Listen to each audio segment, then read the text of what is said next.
Hello,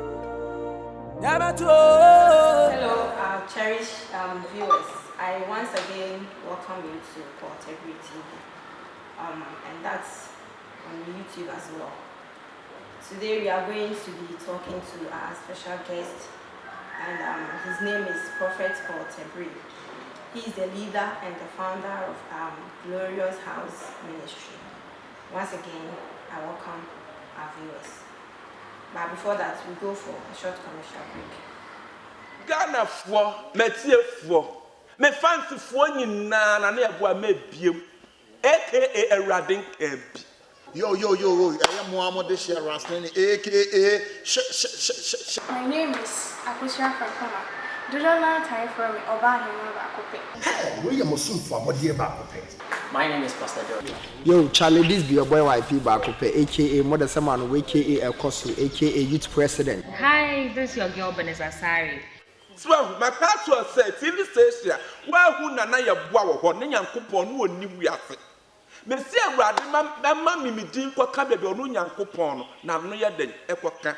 Na ne eboa me na mennie ene masan ba. Portable TV, #1. Say TV no na ne eboa me gina ha mi wo hobi. Me de mafutu system ne ye den maboa wura ho. Maboa wura ho. Etimi fancy fo nyina wo fra adwuma ba. Se wadidi awie na se wa mmea bo modia na tena wakonyam ka wo na anya den eto so bowura YouTube abonten so me se bowura YouTube abonten so wudu ho na so pe Portable TV. bowura ho no ma na wa subscribe we ya na wo share bo modia na share El Kosu, or Mother Saman. a depon. Yo, my chef for Madam Massey said money and chain you marry commercial break in the buy. Na the program no the sponsors no Glory House Ministry International and other sponsors so Freshfield International Academy na emre ko mu na ye de ehun dwumadi ni na ebe to screen so ama mo ho yo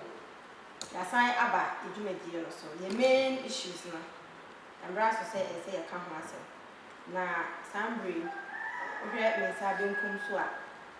ye wo so for kase so for pon the nation prophets ene de ye no ebi di dwumadi ono na oye leader esan so ye the founder of Glory House Ministry International your friend Prophet Portable ono na ene de ye no eba be kasa afa issues bebre ho cause ye hwe Ghana anase ewiase ni na eniema bi anase ensensem bi ekoso na ama abrabo no aye bibibi enti no ye ne be kasa na wa church ye nienti a aba ne sa eden ne sese ye ema as Christians no sa eniema no entimi affect your daily lives na issue a edikan ya ne your prophet be ka ho asem COVID no but it is a season na ye wa COVID era eden e na COVID no ede insunsanso ede abre oman no anase Ghana nti once again ebema wa paba Prophet Portable ede aba Portable TV so na wa paba na pa show mo tese Na ko pa na ro na so e. na me ado no so no ho ye na me asese wo so ho ye Na mi ti mo won tam. Amen. Yo Prophet ya pese ya kasa efa COVID no na eden na COVID no ade insunsanso aba bias mom say I shall say last year COVID started last year na you hu nema bebre a esisi ye ewo COVID no na me pese me bisa say mu from you ewo backup sa ya re COVID-19 ewo backup ewo mu ana say ye hunamu ya we bi keke na aba de to wiase ama wiase sisi anema bebre asesa ese e di kan ho say COVID no ewo spiritual backup bi na manifesting physical ama and then so we aba na Yo, that's a pa. Yedi ka me share with tea food na na wa food na share with ya na me share portability so na ana me again toso so na sa chia wahwɛfoɔ nso bi nyame nhyira wɔn nyame nti n'anim nti wɔn Amen. mɛda wase wɔ kɔhyɛ a wɔbisa me covid no ade asɛm kɛseɛ na aba because saa yare bi a asi ɔman wi mu a yɛn mpanimfoɔ ɛwɔ ɔman anim yɛka mpanimfoɔ a yɛ president mp ministers wɔn koraa wɔn hu deɛ wɔn yɛ adeɛ no yɛ sunsun adeɛ ɛna apie physical nti adeɛ no yɛ sunsun ɛwɔ sunsun nyɛ physical ɛyɛ sunsun yeah because adeɛ bi a ɛbɛpie wɔ physical bi a na bi ka aka ho asɛm meaning sɛ mutie last 2 years me sɛ meka saa asɛm nkɔm ɛka sɛ yare bi na ɔbɛ wi ase but Ghanafoɔ bɛfiri sɛ bi a adiifoɔ ne ɛkasa a sɛbe ɛyɛ na obi te baabi ofi sɛ bi a yɛn ho bi na atɔ yɛ anaasɛ yɛ pidin bi edin ti na yɛkasa but nye din deɛ onyame yi akyerɛ yɛn no na yɛka ho asɛm yeah because na ayade a yɛhu tumi ka ho asɛm bɛyɛ last 2 years sɛ yare bi bɛ wi ase na yɛnya no duro na yɛbɛtra yɛ yɛbɛyusu nyansa ne yɛnimdeɛ biara no but ade sɛ Nyankopɔn fi soro ɛbɛsɔ wo saa kɔɔ no ma yɛ because adeɛ no yɛ sunsun ɛnyɛ fɛ sɛ kaa the nyame ase ahwɛfoɔ mo amote yɛ papa akyerɛ yɛn sɛ yare no edi kan esi ɛwɔ honhom mu ansa na ɛbɛda edi ɛwɔ honam mu na sɛdeɛ wote yɛ no edi kan ɛma ho prophecy some years back ansa na yare no ɛba nti no saa bere yɛbɛsan atoa so sisi a no covid baeɛ no ɛm sɛ affected institutions bebree institutions no sɛ yɛka bi a asɔre ka ho sisi a covid no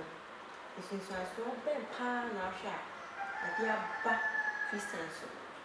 ɛde nsunsuansoɔ bebree abrɛ yɛn because Bible ka sɛ wɔsɛ ne yɛnyɛ nhyiamu mu da si ebi hyia ɛbɔ mpaeɛ ama bɔnsam nnwuma no asɛn no ɛsɛ yɛntumi nhyiamu saa bi ɛnɛ nkɔfoɔ ɔba sɔre a ɔmusoro because of yareɛ no nti obi a aba sɔre a ɔsoro sɛ ɔbɛba ha ɔba koraa na ɔba bɛnya bi nti na ɛbɛtara fie because asɔre no nipa dɔɔso wɔ hɔ nti na ɛnɛ nkɔ mpaeɛ bi nti ama ate nipa yɛ dɛn asan ama nipa gyidie koraa atɔ ba ha obi koraa fi sɛ bi a wama mu na bi ba aso papa mɛde mabɔ mpaeɛ saa so mehu hwee because of the minimum access yɛ ane bi aba ɛnim kɔ a ɛfa so yɛ alɛ ne ba nti mpa a mebɔ nyinaa akyi ala Nyankopɔn nti a tumi kɔ a de mabu mabu because mpa a mabɔ nyinaa na still na yɛ ane atumi aba wi ase deɛ nti ama nkɔfoɔ didie nyinaa pa aba nti na papa mentwa wa no na sei no na sɛ bɔnsam no so etumi fa saa yare no so de bɔwura Christianity mu ana yes ano na because ɛbɛma obi a akristofo ntumi mɔ mpaeɛ biem because ebiara sɛ ne yɛhyia nsɔre a nsɔre bebree affect nsɔre bebree ama ɛnɛ wokɔ nsɔre bi a sɛ nipa no kɔ na wokɔ nipa ɛba sɔre bɔ mpaeɛ bi a nipa 500 a sɛ sɛ wokɔ bi a nipa 100 200 150 nti aso kra de ɔmo si yɛhyia just for 2 hours 2 hours nti bɛyɛ dɛ nana no ama yɛtumi abɔ mpaeɛ asɔ no ɔbɔnsam no nti ama bɔnsam afa mu ɛwini so small ama mo de sɛn nkɔfoɔ so nneɛma ɛbɛtɔ wɔte ne mɛtɔ n'asɛ saa na tie nti adeɛ no yɛ sunsun ansa na apie physical nti yɛka sɛ adeɛ no yɛ spiritual ɛsɛ onipa ho sɛ ɛyɛ spiritual ɛnyɛ physical yare because ɛno na yɛde ɔbɔnsam no de fa so ɛde astɔpɔ nkɔfoɔ bi afiri nyame so mu ɛkyɛ sɛ sɛdeɛ Bible ka no bɔnsam no no ho ɔden no ho ɔden saa ne nti papa sisi a na COVID no ama Christianity asɛ akɔ fam no ɛdɛn na mo prophet no so nka bom bɛn na mo ka mo ho abom na nka menim sɛ Ghana yɛ Christianity nation on sɛ the more wanka mo ka mo ho abom na nka mo bom pae ama saa wei no COVID no akɔ fam I believe sɛ Nyankopɔn no ko betimi ayɛ mata COVID no akɔ fam okay nti yesu nya asɔfo na ahyia ɛbɔ mpae so last week one of TV stations to be interviewed Mr. But asɔfo ahyia bɔ mpae ɛna kristofo so bɔ mpae sɛ Nyankopɔn ma ne nsa so because yare yɛ aba no ama bɔnefoɔ no anya kwae bɔ wura kristofo mu ɛsɛ nneɛma yeah ɛna ma because nipa no ɔbɔ mpae a na obetumi ade ne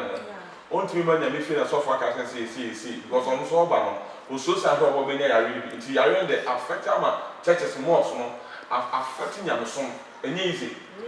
easy kura but nyankopon na asofo hia ye bom paye ema akristofo hia bom paye ese nyankopon say simple boni bi mpo no man ya wi ase ya ohun wo na won fighting because yare a eni aduro se ne HIV aba ne abetena no sa na yare nso teye tie ne se twedi ampo nyankopon na ya ko ekutu dwanu ni aka se ewurade hwe mu yeso ya na on fa ho nindie fama ye na won kire kwa be fa so a ebitumi ase obone fo hye yeah that's it say the papa ya kan o say ya mon pai say ewurade ebehu ya mobo say mpo say o man no ana say wiase kwa na ya boni bia na kokon ni hu ya mobo no fa ye fom so nche ye no ni sa ya we emfree wo yeah that's it si say e be sa ko commercial break na e ba the issues aka no so asan ato ya so ya da mase Ghana for Metie me fancy for nyina na na eboa mebiem aka Eradin Ebi. Yo, I am Muhammad Deshia Rastlin, aka My name is Akusha Frankoma. Dodona time for me Oba Himaba Akope. We are Muslim for Modia Bakope. My name is Pastor George. Yo, Charlie, this be your boy YP Bakope, aka Mother Saman, aka El Kosu, aka Youth President. Hi, this is your girl Beneza Sari. So my pastor said TV station where who na ya boa wo ho ne Nyankopon no oni wiase. Me se Awurade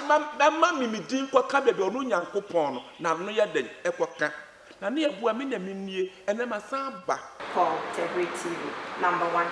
Say TV no na ne eboa me gina ha mi wo hobi. Me de mafutu system ne ye den maboa wura ho. Maboa wura ho. Etimi fansifo nyina wo fra adwuma ba. Se wadidi awie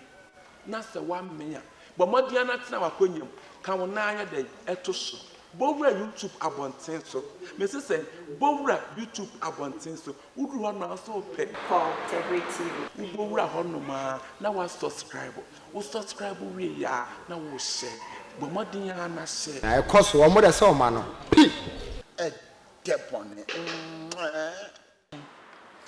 Madafo amohwe me san mama kwaba de ba Paul Tegri TV said ya na ye kan me san atoya akoma twetwe so but that's it only ye adwen ba ko ni akoma ba ko ni san franchise na me sha ye o papa ye san aba asem bisa atoso ni so na se de bi kan kan ye se bebre na ekoso na se akasa fa covid ni ho ewe o be san aba another issue so that issue no is about elections no me dey not come in say ya to aberi ya declare ya huina na nso no nsembi na esisi achi nsembi brefi achi ba na to say they would kan I believe say no so sa na ye o ma yeti ase say bibi e besi wo physical e di kan si spiritual na sana a manifested hanti we no me yeti ase say elections no not spiritually we na no and I lose as well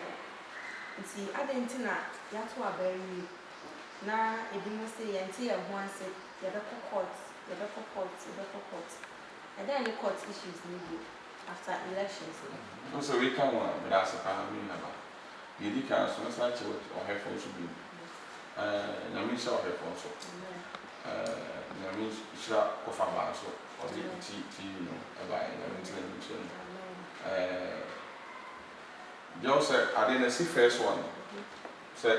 last 8 years and then say I want to be court rules and court exactly yeah and I say happy before say not to abano na yet to abano December 7th 1st December na me can say ya to abano wi am antinkophobia so mba say papa ba na say December 7th na announce ya to go na yedi ka to sunsun dada am me ntime ho ase edika asisi ba nipa bi anto ho ase ya me can say yeah na ya na sabe da bia me ka se Ghana ha wo ka sem bia ya na nkofo bi se bia papa no e bia obeka ne bia asoso na ke waje edin da bi nyame na madin Yeah. nipa ntimi ma medin yeah da be ka sese nyame ensi ohina nipa ntimi ensi ohina da nipa hwe de ntimi ko duba bi aba nyame ensi ohina wa ya kase be da so question na de bu sa ya no about no esunsum we work to the other party if you say we working ya na sen ko nya nti wonu ade konti timi da na ye because what how mention wa dem adwuma MPP for be ye no na omo hwe edom a edu omo achi no but na obi ansu se MPP NDC for betimi ya da adu obi MPP for be da adu da probi agbe se MPP NDC for timi be ho se dia na ebo agbe ne ntiase so ba men kan se omo ahwahwefo se omo hwe portability bi se abato no esumsum ye to aba enye feseka ya akwere se Bible kan se no se men penna no wadi nia we na Bible kan se men penna no wadi nia no ewo ye ka Bible na se ehu se ade bi e wo Bible bi e no ya esi wo feseka esi wo wiase ya ba abato ye to na nado ye to aba na nado eye mente me ho ase ye twe aba na osumsum enti we twe but omo nto mo ho ase se na ye fa se ade ya etimi esi wa parliament ye hwa ade o mse NDC kuta 107 MPP kuta 107 ana NDC kuta 106 so se wa parliament ya meaning but ye speaker of parliament ye to aba enti him for the same ko wini NPP because omo de one but ye hu ya se NDC net so nti wi asa na bono enye easy se what one also do when kan o bla ma me enye easy me papa o se ka we die won se NPP for him say omo bo sha Ghana for omo the free education aba nti no omo nim se nko omo nyuma na omo ye no honamu no kan no kwa betimi apuli crowds around nti se wo was agide na ade nti na se so no etwa se wo ye bibi ansa na wetimi anwini election e ho no I said chima adwen kakra wonim se sabe oba na be ma warefo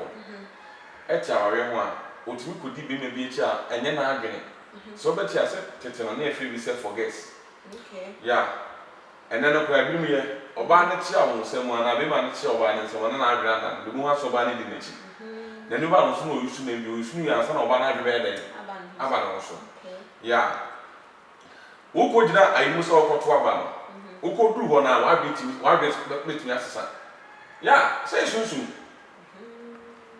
wo de wunim wonu se okono koto ma MPP na koto ma NDC wenu ba wo so no wato ma de ni kwa se oto ma no me nya politics o me nya MPP NDC but me sunsun asin de me hu ye no America nti na ebro bi adresu na NDC de he de no kotumi ntimi nya abase enwuma MPP fo abeyi di na MPP fo ne hwe enwuma o be ye ho no no mo adwene se de beto aba na de amo ba to mo adwene sunsun wo ye kase wi ari kofo nti ni yi omo adwene sunsun wo omo hwe ni so abato no adwuma omo ye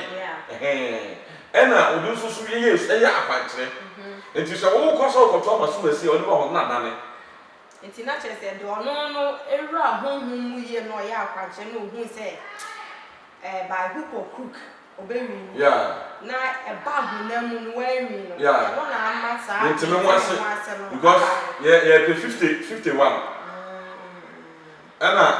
51 so nya but the area so we any 51 na etinya ko parliamentary no akwe 107 106 ya tibida ebi sida na so wo ye say hu say asita we na brabo na ye teso no we ase wo no hu say abrabo na ye bo no ye mfie ni kan mo bla na me sure ahwefo we chese bibi wo we ase ye hu say wo bobra embo no eni so keke di kan hwe hu na so be hwe hu ansa na de di wo hu na mu ama unduma nyina akoyi amawa na me kanfo ya papa e de na ma esanse nyame e de ni wura hu ma ne kwa echi na bibi a echi so wo abrabo mu no nyame tini fa no so e ma ni nyina eyeyi e wo hu na mu e be san so akọ your sponsors no so the main sponsors no Glory House Ministry International na the second one so Freshfield International Academy eno ye school na me adom egusu a enam kwan mu eba nti sisi a no ye other questions any say papa am say na say ade bi trend pa e social media na the trend with social media ni say about court sisi a na ehu say upon yare covid ni mu nyina no a omo kire say asori kra no nipa 25 and so court issues ne dey nipa omugu ho no omo bro sa 25 nti no me question am pese me bisa say ye mind penfo na omo say omo dwen ye ho sa court issues no any covid no ye di ewrem sa covid no ne court issues no wo hwa den sunsanso e na sa court issues no betimi e dey abre o my Ghana cause them say recently me ti bi say am say about 16 ministers and anya covid nti say no I believe say nka omo twa court issues no so a nka mo ana tua no mo tua so no enya nsunsuaso obi afa oma oman edi nsunsuaso me da se so bu sam sa question edi nsunsuaso kese e bro oman because ade a yare a akoso a air trend no na still na mo so da mo te court nti obi wo ha mo ka so oman ni mu kwa mpanifo ewu nka no kore yes omo mfa no kore enya eduma omo dwo mo ho mo but omo nwe timamufo no yeah timamufo omo nwe ye yeah because edi entia empanifo ka say ni say do odi animu no woni twasa no ama enkra na ede eto aso yeah nti mo na mo ye empanifo na mo de hyehyɛ egu odi omanfani de hyehyɛ egu ekwa mu but still na ne court ko so a yeah na say eto a be ka say na wi a mo aka say mo na say issue no court issue assemblity say kwa na ye break court no na ye wie ma ya we ne nkofa mu wie na fe mo san to aso yeah so na me to no nti no ase bi ampanifo so ne hyehyɛ be gu akwa mu ani say obi e kwa sebe obekata na no yeah but ye for class 25 asori nya asori 2 hours but omo class so omo 2 hours exactly omo 25 so omo 25 no so na say ase ya ma ye mpanifo na ya ma say omo kotutu anoma ho no me dia be kire say aboa be yi no kura na nya aduma because mo say nipa say e na nhia e wa yi ase and na court case mo mreki Ghana o ka be kura yes say but I no kura so na da ho fitaa no nti say e mo mpani ni sori ni e break court sensem no na akire ya to aso ya de ne kofo ma ya to aso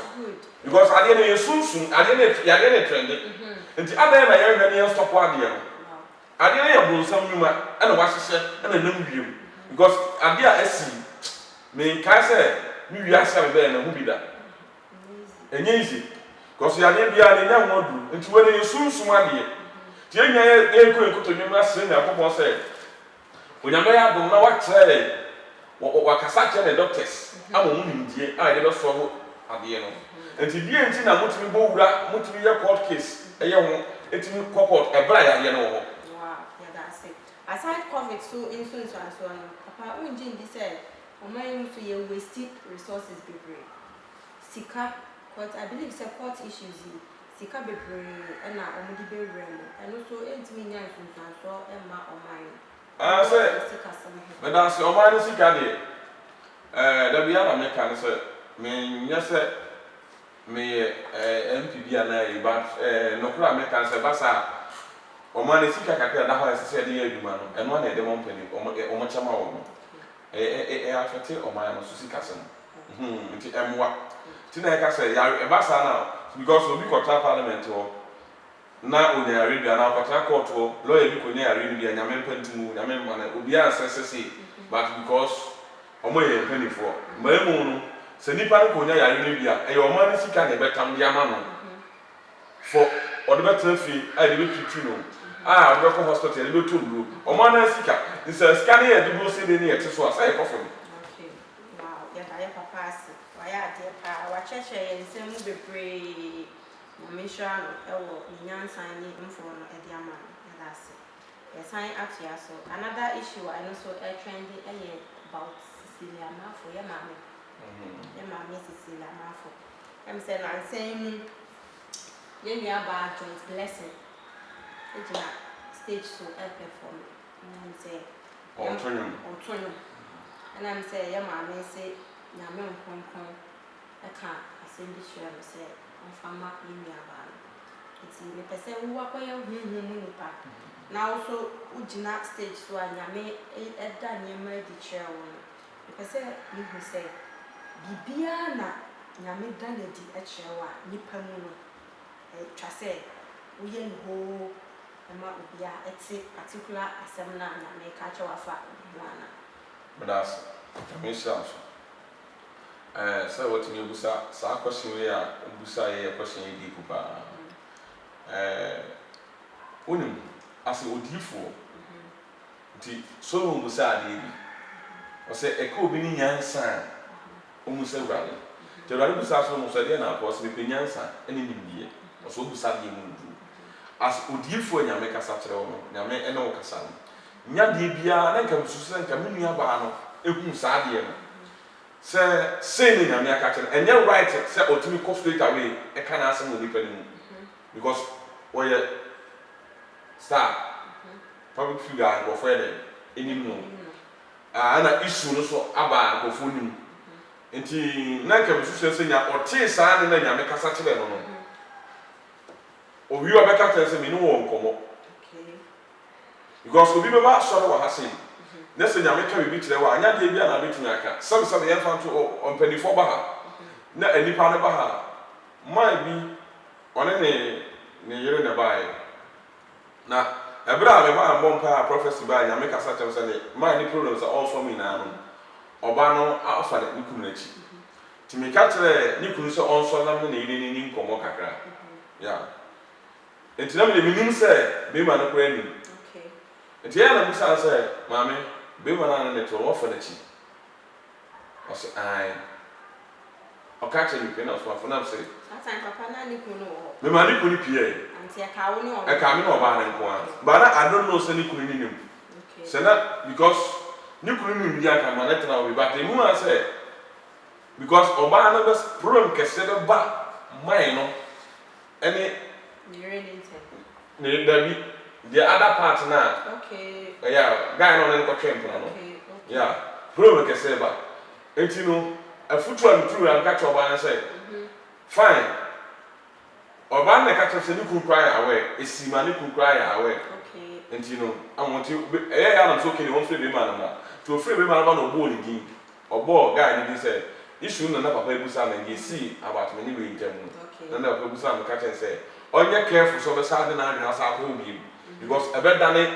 entokwasem edi wo eba be ma no nkuru ne ya daga ya ntem so alena asidifo na mehu sa ade no man ka no be ma ne nim kopim so oba na ka se ne kuru anim sa issue no enti se wo ye difo a nya de bia na betini hu enti wo pa me wo ba ma sore ha na me hye nkom a ade bi wo na mi hu metimi ka se ma opani ya pon wo office ese ka papa nka wo de nka emfa because nyame nkonkono pese obeka nkon da na di ncho nti nyame nkonko da na di acho dia send there it was say oka Bible so wo ma nyansa ne nimdie nyansa ne nimdie nyame de ama wo adwuma no ne sai nti wo na say wo apply nimdie anu tena na ema enabulu bi penifoni bi ho nko prophetic churches ne bi charismatic ho nko because of we hu no asem obeka ato no nipa mu but ni wo di for ko tabi bi me de ne ntisa wow so oba na de ne na e wade bi betimi aka acho ba na de nyina na betimi aka acho nipa enti na ma ye officer opon na be hu office na ma ka acho se ma bi ba o ye penu pa mi mo ni sabe na ne be me nya adwuma enti abra me hye nkom na Awurade ka sa cha me friend Awurade ka sa se ni be ma no sabe oba bi ade aye se ya enti ya me hye pa be duru am se ye pon a hu me but asem we dey secret sabe so oba bi kura o hono was spiritual marriage ya edu a metimi ka chen say o was spiritual marriage but e kwa e fa so e ba ye pon a hu me because e bi o ha e be me bi o ne ko dai na dama bi o ko boy ne be ma no sunsun na dia ware no enti wuntimi nka ne nipam enti e ka say o friend office na ka chen say bi kura na asuma si ade no wo hono ana ade we na o ye na dis sunsun so na de abra enti twe ho fi sa ade we enti na ye ru nipa ni ru but se nye nipa ne de obey bi be ma nipa bi adi se wo ye difo ana se sofu de o ya ade ɛno nkyerɛ saa sɛ wɔtaa mo so nyame sɛ wɔbɛma nipa de wadi a ade ketewa bi nipa bɛde wadi adanseɛ ne nsɛnkyɛnne a nyame fa so ama nkurɔfoɔ di adanseɛ no ɛne ɛyɛ ya okay na yɛfa ne sɛ papa ɔn sɛ sometimes so nyame da biribi adi a nkɔnkɔn no so tumi ka kyerɛ sɛ wei though ɛyɛ ade a sɛ bi a ɔma nipa ho a ɛbɛgu anim ase but nkɔnkɔn so tumi ka kyerɛ sɛ ka ɛtumi si saa meda ase nkɔnkɔn de adeɛ kyerɛ sɛ ka na yɛwɔ adeɛ bi wɔ ha a ohu a ɛyɛ nyame na nyame yi kyerɛ sɛ sei no nyɛ sɛ biribiara na mede yɛnti a mebisa saa no ɔn sɛ there was a time bi a guy bi baa sɔre na ɔbaeɛ no na ayɛ sɛ about sakawa na ɔkɔkɔgye sikaduro na ɛbɔ ne da baa nyame yi kyerɛ wo no ɔn sɛ ɛno no wanka sɛ ɔpon wɔn mu hu woka ne badwam de twi n'anim ɛma ɛhɔ no asɛ nipa no nya enuhu ne adwensakra ɛma amono mu hɔ naa no ne ho tɔɔ no nti na mbisa sɛ sometimes nkɔnkɔn so tumi yɛ ne saa sɛ wei deɛ mayi akyerɛw na mehyɛw sɛ ka ne nipa mu ɛma saa deɛ no ɛmfiri hɔ nkɔnkɔn so tumi yɛ saa anaa meda ase paa nipa na ɔbaayɛ no a meka saa asɛm sɛ sikadu na ɔkɔ akɔgye ne yɛwu asɛm ewu asɛm no ɛno na nwie na mesɛ atu ne fo ka kyerɛ sɛ saa sakawa na ɔkɔ akɔgye no yɛwu asɛm nti ne problem bɛ no na metwi n'ani na maa ne stɔpo saa deɛ na wɔyɛ no ɛne yɛwu asɛm sɛ wotua na mo bi na nya na mo papa a yɛwu asɛm ɛna Joyce deɛ no ɛne sisiri amafo so deɛ no Joyce ne private life ya nti ka kyerɛ no sɛ yɛpɔn ahome na awurade nkɔnkɔ de ho asɛm abrɛ me nti yɛpɔn a home na no ni nkɔnkɔ ɛna wobɛtumi aka ne nipa m sɛ yɛpɔn a home na nkɔnkɔ de ho asɛm ɛde abrɛ me nti yɛpɔn pa bɛtumi afa me nua me ba adeɛ sɛnsɛnsɛnsɛn no kɔkɔfa okunu ba me lady ne mahunu sɛ ɔne ne kunu sa to wo ba ya mahunu sɛ ɔsa ne ne kunu to wo ba but ɛnyɛ ne kwan so sɛ bɛyɛ ne bedwam but me ka kyerɛ da awurade yi saa de na di kyerɛ me ka kyerɛ na awurade sɛ sɛ ɔbɛ sɛ me ka kyerɛ na ne di na ankasa ntua na mɔmmra me ka kyerɛ no na ma kyerɛ adeɛ a ɛtwa sɛ ɔyɛ ya because ɛyɛ bibi na ɛbɛwura mu ya bibi na ɛbɛwura mu nti bibi na ɛbɛwura mu no yɛ sɛ ɛhwɛ na yɛboa ne nnuaba no wɔ mpaebɔ mu de akwankyerɛ ma no na awurade mu nyam tumi da adi because awurade mpa aware a ɛtete yɛdaase awurade mpa aware du ampa yɛdaase yɛbɛsan akɔ commercial break na yɛba a yɛbɛtua so yɛde nsɛm foforɔ ɛde pɛprɛ mu nyame hyɛ Ghanafoɔ metiefoɔ me fansifoɔ nyinaa na ne ɛboa mebiem aka awurade nkabi Yo, I am Muhammad Deshia Rastlini, aka My name is Akusha from Koma. Dodona time for me, Obahima Bakope. Where you must for what year back? My name is Pastor George. Yo, Charlie, this be your boy YP Bakope, aka Mother Saman, aka El Kosu, aka Youth President. Hi, this is your girl Vanessa Sari. So my pastor said TV station where who na ya boa wo ne Nyankopɔn no oni wiase me se awurade ma mi din kwaka bebe ono Nyankopɔn no na no ye den ekoka na ne yeboa me na mennie ene masan ba called Tegri TV #1 say TV no na ne yeboa me gina ha mi wo hobi me de mafutu system ne ye den mabo awura ho mabo awura ho etimi fansifo nyina wo fra adwuma ba se wadidi awie na se wa menya bo modia na tena wakonyam ka wo na anya den eto so bowura YouTube abonten so me se bowura YouTube abonten so wudu ho na so pe called Tegri TV bowura ho no ma na wa subscribe we ya na wo share bo modia na share I cause one more than so man. P.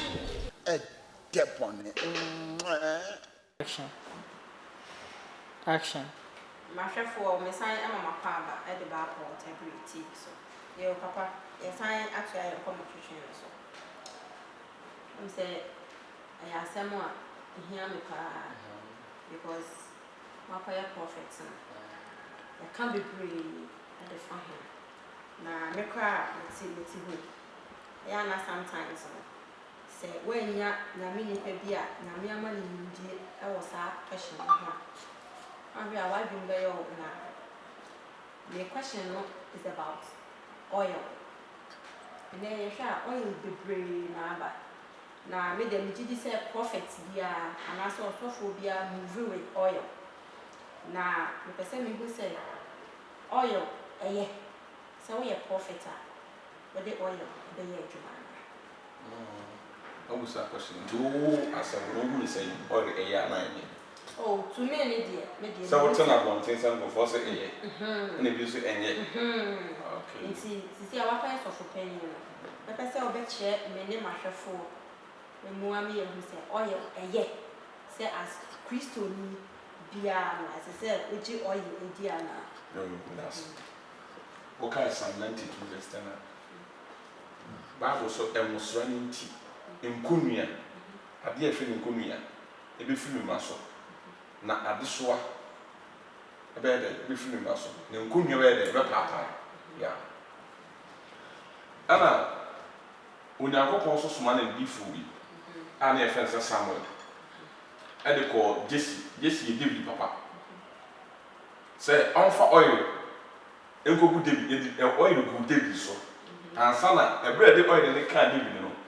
Ono Onyankopɔn ho sane ba David so. Ansa na David bitua be ohen kese. Enti oil ya de bi a Onyankopɔn tumi ewo. Ade we obetumi apagya sa ade we. Ana ensuo. Se obompa ye bi so. Wakoto oil bi and then see the news okay fine oil there ayade a manipa e breaki sunsun ne ma e breaki sunsun ne ma oil breaki spiritual knowledge but e tumi a edi ewade ni mu so e bi a obetumi afa budget oil was me de yade obeye no o hu hwe was na no so oil ne papa and never papa yeah e tumi a wo de be sa di mu but tumi no ma men ka cha hwe for say na say obi a ko fa ro ka say so ebran be say say dem ntina me pese o chie mu yeah and he said the oil go obi so a enye bone okay e breaki niama okay enti Bible say de musa Samuel di musa no oil no go David say kimpe eno Yakobon honhom be wura David afi no esa David honhom pejai enyi ti sunsun ba David so sunsun e ba David so enti de na enu akanfo na afi David no ehu David no hin tutu go no ntimi me ni bi I say sra no ma David se e different nti no kind of Psalm 92 verse 10 was say ngosra nti nkonia be paapai na de so be free maso wow nti oil ya de bi a ese wore for numa wow nti oil ya de ya papa wow na je say oil no say be papa ejina woni pakro no tumi ya nya me de ama wa be kasa oil no yeah ene be ma edijuma that's nya me sha ahwefo we de ene papa a chere ase ama me hu mi no ate ase na ye gidie so akọ oil so papa me say bisa biom so no say me ba ha say ma ho say no particular oil na ene de me bodi me say ka me bodi ba me bodi ma ahwefo e say de me kan ni hu oil bi and very special me de to me my use it. What you should yes. My use it. Na me use it. Days are for the man and so and I'm na me sensation me to me. Na sa oil na what to be the master mommy. The master mommy oil papa nya free. But that's mint I have a mint in because I said Bible says your sick is so powerful. Yeah. Oil no. My prophet free Israel and a buy. Na me bompa you so na me che ma dia menka so. The master na me to Psalm 54 verse 1. David Bompaye or say Unakopon Dimasama na ananafo asɔre atia me wɔle hwehwɛ me kra ya nti ɛno na saa din na mede to oil no so di masɛm ma me no every sa quotation no ɛno so na Awurade bɛ ma me wow sɛ me fa saa din nto so ti na saa particular oil no asɛm emu ɔtene no na me su wow ade emu ɔtene no na me su saa di masɛm wow wow nti papa apart from saa di masɛm ma me oil no other oil bi a na me ade ama yeah no oil ba ko bi e friend papa nya hwe abo na nya hwe papa nya hwe bo na nya hwe ana msa wo ada ne bo papa de ntine papa nya hwe abo ne ya wade bi ha obonefo ne to aba ko a ewia so no mpanifo kan se mi se fine bible say ye mo mpa ya kanfo de na emu so wo asase bi so no ama ho ba ya obi tin kum obu owu ebra ne taa no so ye enti eno papa nya hwe abo na nya hwe de nipa do susu ye de ama ho enko sa nipa no so na say in the way no back to sender papa nya hwe abo bo na nya hwe no ya ano no duma edi no sa nipa no so owu ma wabetani akọ so enti na David ka se bi o se Awurade ma ito fe de to nya kwasasa ena hema so ka so bia hema si na bia Mordecai kaya si ya amana wotu ye no ono anga sai de ntu nani ba no so na wato muso ampa sanity wow ya da se ahwefo se de papa ya kan no oyo no nyame nam ya papa so di djuma bebre nti se wo fie na ahwe me a me kan fo sa oyo edema esan se me de me hu na try bi na me hu se ne ya na me tu ni ewo nti me kan fo sa oyo no so edema papa papa sa wo de asafo bi a wo de betu dwa kakra ama ahwefo that's wo oba kumase a wo konma francho bi nya kala de bi wo mazi so amra na bat benya bi wotafo benya bi osofola ntusi wo konma oso pe konma francho bi so francho police station usi a me de number no e da TV na se na akra so ya amasama stadium junction e wa akra nti akra mpatam bia ofa kai ko opa amasama ka ofa kai ko nse mo a obenya bi wo Madina obenya bi wo La Paz obenya bi wo Kaswa obenya bi wo Efel Dome obenya bi wo Adenta ya ana Chemota nso obenya bi nti kai ko nse mo ka chemit so be si wo amasama stadium junction usi afre number na eventual direction no aba ho that's it nyame sha na me pese papa na de directions to do because Ono is the founder and the leader of Glory House Ministry, the number one main sponsor. The second sponsor also a Freshfield International Academy. Omo ejuso abanko. Ofaka wo kumasi a ose wo ko ejuso. Udu ejuso a baby efidase for station no one. Ofaka obenya abanko ka wo. The signboard esi apparently. Odi say kra. As time goes on, I will screen. I'll use the numbers on the page to look under. It's the number now for the my directions. Will be also I will share me a woofy, baby. I will be I will share you piano. Ufasa, your papa number now, offer when you now when you come one on one. Upesa Ubana Yamifa, your papa so at the Boawa, the show say, we be 2 and a month. Now, Abana, or not be come on, and that's it. After your dear, you may day a berry. The person ya papa etu efo kakra daddy the person utu Ghana for the Christopher for Utah for yo the America share before say nyame enso bi ala na nipa bi a wasase Yesu bi afo abrabo ma Yesu pe ne betimi asesa abrabo ti no ka wase no ka che Jeremia say no men ka do ni mutu nipa so na mu ensiran ka do ni no to mi asafo brade so ya nti onipa bi a wabra bo wa obonya afa won to nyame so emfa won ne yeto nyagidi wu se ne ti bia ne nyagidi nyame ntine nim ti won na okase de onyankopon onka ho so bi nyagidi wu kristoni ne so hwe eto no ti ne ekọ bia o ya ne ne bia no emo ente na na emfa mpa ibo ni agro koso aso ho de na ewiem ne nyame sakra na nyame ntine nim ti won na okase